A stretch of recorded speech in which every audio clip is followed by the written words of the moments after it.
Jamal, AK. Oh, I'm gonna go there. Bookie Bryant. Right. It was also Fraser Park. Okay, so you're like, if he's not gonna say it, I'm gonna say it. Parks.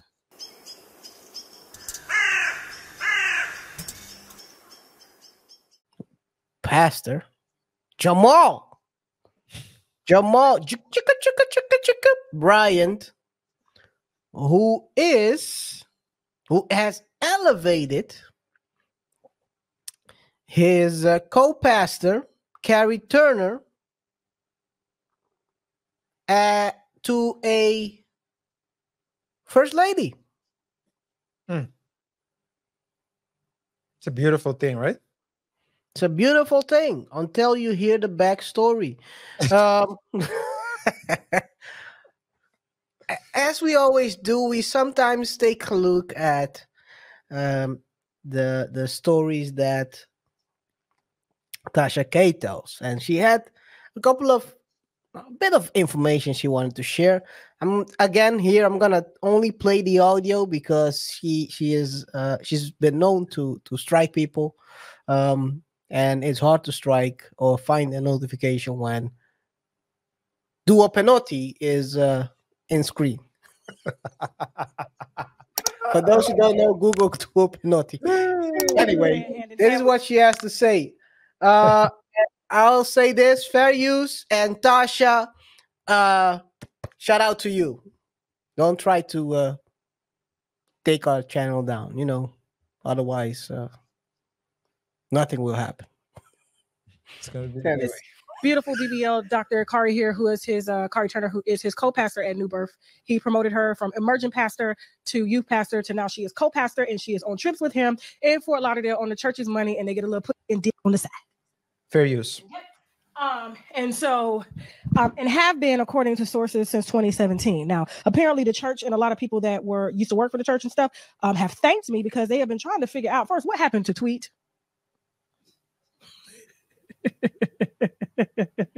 It's okay, Jasmine. Take your time. There we go. What happened to Tweet? I knew he didn't. What happened?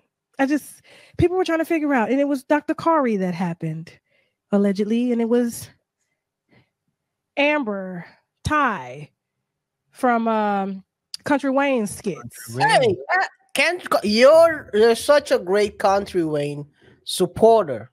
I don't know who these people are, by the way. Right. Do you know what's the name? Ty? Amber, Amber Ty. Yeah. Ty Pat? No, Amber Ty. Okay. I know. Yeah, I do follow Country Wayne. I am a big fan of his. I also both his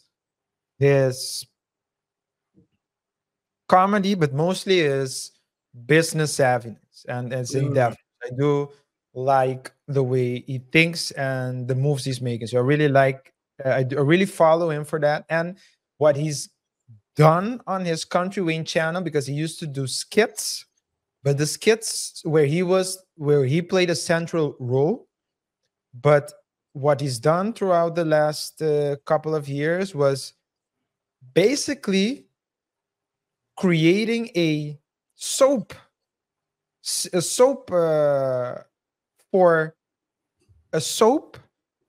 on YouTube where other people have more appearances than him. And the soap is just great. Now, do I watch all the storylines? No. But I think that's the power of what he's doing. He has so much storylines that you're bound to watch, one of them. I don't watch anyway, I'm not going to say what I don't watch. But to answer the question, I do know Amber Ty. Oh, and what's also interesting about the moves he's Country Wayne makes. Usually when you're acting, you take on a different name. But in Country Wayne, the people keep their own name. So in Country Wayne, her name is Amber. It's probably not Amber Ty. Maybe the last name they changed, but her name is Amber. And she has she's one of the people. So if you have like various tiers, I think Rolanda was there, was one of the people in the first tier, one of the early people who worked with Country Wayne. But Mm. Amber was also pretty early in the soap. Let's call it the soap era, for sure. So I have Okay. to say that I was a bit shocked when I saw that she was also Mentioned in this allegedly. mentioned as someone who allegedly had a relationship with or something else with Pastor Jamal. Jamal, AK. Oh, I'm gonna go there. Bookie Bryant. Right. It was also Fraser Park. Okay, so you're like, if he's not gonna say it, I'm gonna say it. Parks. Jamal Bryant. All of these women, and this is the reason why he won't make the BBL not the main bitch, but he can give her a co-pastor position that's as close to the wife as you're gonna get, bitch. Okay, now you know what's really bad about this whole union is that Dr. Kari, BBL co-pastor here, used to date and was engaged to Marvin Sapp. Take your time, Jasmine. It's okay. It's a lot of pictures here. It's a tree. Yeah, and Marvin Sapp and Jamal Bryant are best friends and apparently used to do heavy alleged orgies together. Anyway, that's her story. But these pastors are passing people around like the collection plate. Yeah. Apparently. Allegedly. Do you trust someone like that to pray for you? Hell no. For you to enter the pearly gates when you're doing a dirt nap? Yeah, no. I don't usually KR, and maybe that's weird of me, but I don't find anything appealing about the mega churches. Mm. I'd rather go to especially if they're doing like the old prosperity gospel thing, I'd rather go to a conference where David Goggins is speaking, or anyone, if I'm gonna look for motivation, to be honest. Because it oftentimes seems like people are using, or should I say misusing, the Bible and the Word of God to do whatever they want with it.